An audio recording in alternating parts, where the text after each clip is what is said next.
হে মোর দুর্ভাগা দেশ, যাদের করেছ অপমান, অপমানে হতে হবে তাহাদের সবার সমান।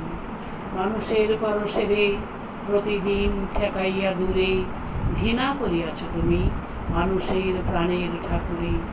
বিধাতার রুদ্র রোষে দুর্ভিক্ষের দ্বারে বসে, ভাগ করে খেতে হবে যে অন্ন পান, অপমানে হতে হবে তাহাদের সবার সমান।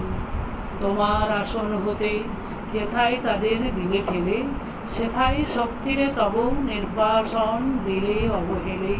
চরণে দলিত হয়ে ধুলায় সে যায় বয়ে, সেই নিম্নে নেমে এসো, নহিলে নাহিরে পরিত্রাণ। অপমানে হতে হবে তাহাদের সবার সমান। শতেক শতাব্দী ধরে নামে